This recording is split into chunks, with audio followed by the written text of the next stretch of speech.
Good morning प्यारे बच्चों। बेटा जो वर्कशीट आपकी पिछली थी उसी का कंटिन्यूएशन में ये वाली वर्कशीट है। इस वर्कशीट को आगे पढ़ने की कोशिश करते हैं। उसी पाठ से ली गई है, पाठ 2 से दुर्बुद्धि विनश्यति, और इसी को आपको कंटिन्यूएशन में आपको ये वाली वर्कशीट दी गई है। एवं काष्ठदंडे लंबमानम कूर्मम गोपालकः अपश्यन्। इस प्रकार लकड़ी के डंडे पर लटके हुए कछुए को किसने देखा? गवालों ने, जो वहाँ पर गाय चरा रहे थे। पश्चात धावन एवदन च, और उनके पीछे दौड़े और बोले, हाँ महद आश्चर्यम, अरे बहुत आश्चर्य की बात है। हंसाभ्याम सह कूर्मोपि उड्डीयते, हंसों के साथ कछुआ भी उड़ रहा है। कश्चिद वदति, कोई बोल रहा है, यदि अयम कूर्मः कथमपि निपतति तदा अत्र एव पक्त्वा खादिष्यामि। यदि यह कछुआ यहाँ पर गिर जाता है तो मैं क्या करूँगा? यहीं पर उसको पकाकर खा जाऊँगा। अपरः एवदत्, किसी दूसरे ने कहा, सरह तीरे दग्ध्वा खादिष्यामि, मैं इसको तालाब के किनारे जलाकर खाऊंगा। अन्य एकथित, और किसी अन्य ने कहा, गृहम नीत्वा भक्षिष्यामि इति, मैं तो क्या करूंगा? घर ले जाकर इसको पकाकर खाऊंगा। तेषां तद्वचनम श्रुत्वा कूर्मः क्रुद्धः जाते हैं। इस तरह के वचनों को सुनकर, बातों को सुनकर कछुए को क्या आया? गुस्सा। कछुए को गुस्सा आया, और जैसे ही गुस्सा आया उसने क्या किया? मित्राभ्याम दत्तम वचनम विस्मृत स अवदत् यूयम भस्म खादत, और उसने अपने मित्रों को वचन दिया हुआ था कि मैं अपना मुंह नहीं खोलूँगा, कोई कुछ भी कहे। लेकिन उसको गुस्सा आ गया और अपने मित्रों को दिए गए वचन को भूल कर उसने कहा, गुस्से में क्या कहा? तुम सब राख खा लो। क्या कहा? तुम सब राख खा लो। तत्क्षण एव कूर्मः दंडात भूमौ पतित है, और उसी क्षण क्या हुआ? कछुआ भूमि पर गिर गया। गोपालकः स मारित है, गवालों ने उसे मार दिया।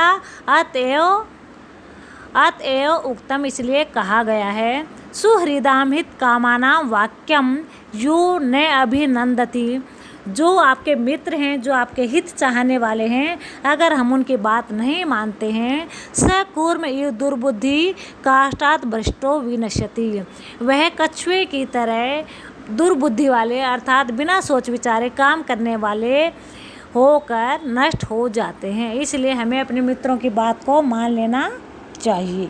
ठीक है बेटा?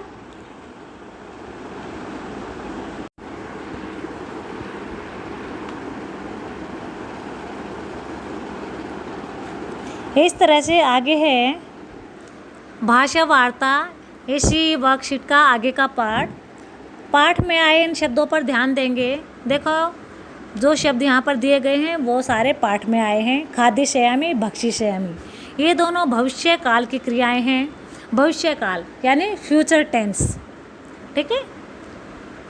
भविष्यत काल के लिए लरित लकार का प्रयोग होता है। संस्कृत में लकार होते हैं, तो इनमें जो लट लकार होता है वह वर्तमान काल के लिए होता है, लरित लकार है वह भविष्यत काल के लिए होता है। आपके संस्कृत की किताब में पीछे व्याकरण में दिए गए हैं लट लकार भी, लरित लकार भी और दूसरे लकार भी, तो हम यहाँ पर लट लकार और लरित लकार ही कर रहे हैं। तो लरित लकार के रूप आप उनमें से ध्यान से देखोगे कि उनमें किस तरह का प्रयोग किया जाता है। ठीक है? संस्कृत में वर्तमान काल की क्रिया को भविष्य काल में आसानी से बदला जा सकता है। वर्तमान काल को भविष्य काल बनाने के लिए निम्न बदलावों पर ध्यान दो।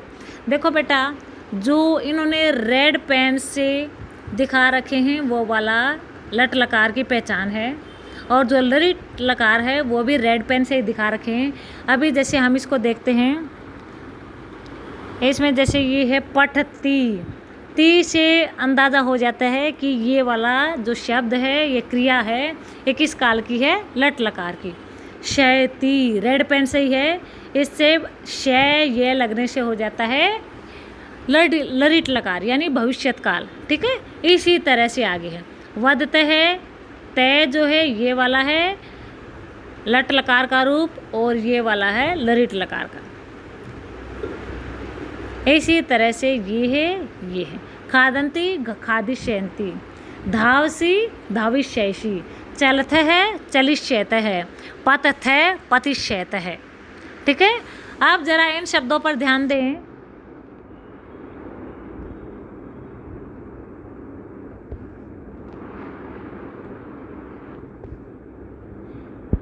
पक्त्वा, दग्ध्वा, नीत्वा,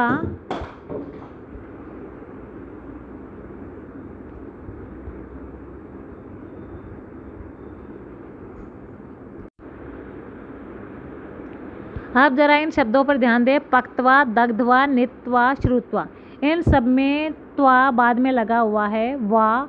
तो इस तरह से ये किस रूप में प्रयोग हैं? कत्वा प्रत्यय के रूप में प्रयोग हैं। इन शब्दों का इस पाठ में प्रयोग हुआ है। इन सभी शब्दों के अंत में त्वा प्रत्यय का प्रयोग है। त्वा प्रत्यय का प्रयोग क्रिया के बाद करने पर उसका अर्थ हो जाता है कर, जैसे पका कर, जला कर। कत्वा प्रत्यय का केवल त्वा ही शेष बचता है, जैसे हसित्वा हंसकर, खादित्वा खाकर। ठीक है बेटा, तो इस तरह से इस वाली वर्कशीट में लट लकार, लरिट लकार का प्रयोग और कत्वा प्रत्यय का प्रयोग सिखाया गया है। ठीक है, तो इस वाली वर्कशीट के प्रश्न उत्तर आपको कैसे करने हैं, नीचे दिया हुआ है अभ्यास। निम्नलिखित अभ्यास अपने नोटबुक में लिखें। पाठ से गहरे नीले रंग से लिखे गए रेखांकित शब्द और उनके अर्थ लिखो। देखो पहले वाली वर्कशीट में थे, इससे पहले वाले पेज में दिए हुए हैं नीले रंग के शब्द, उनको आपको लाइन लगानी है और उनका अर्थ लिखना है। अर्थ भी इन्होंने नीचे उसी पेन से लिखा हुआ है, तो आप बड़े अच्छे से लिखोगे। क्रियाओं को भविष्यत काल में बदलो। वदति, वदति का हो जाएगा वदिष्यति, पतसि पतिष्यसि, खादामि खादिष्यामि, चलन्ति चलिष्यन्ति। आगे है कत्वा प्रत्यय लगाकर शब्द बनाएं, जैसे धाव जमा कत्वा धावित्वा, खेल जमा कत्वा खेलित्वा, पत जमा कत्वा पतित्वा, लिख जमा कत्वा लिखित्वा। इस तरह से ये वाली वर्कशीट आप बड़े ध्यान से पढ़ोगे। और इसमें एक बार फिर बता दूँ, 3 चीज़ों पर ध्यान दोगे, लट लकार, लरिट लकार और कत्वा प्रत्यय। ये 3 चीज़ें आपको समझ में आ जानी चाहिए। ठीक है, अगर थोड़ी बहुत दिक्कत आती है तो आप इस वर्कशीट को, इस वीडियो को दोबारा देखोगे तो आपको क्लियर हो जाएंगी। इस तरह से ये वाली वर्कशीट कंप्लीट करके अपनी मैडम के पास, जो भी मैडम आपको संस्कृत पढ़ाती हैं उनके पास भेजोगे और कोरोना से बचने के सभी उपायों पर ध्यान दोगे। ठीक है बेटा।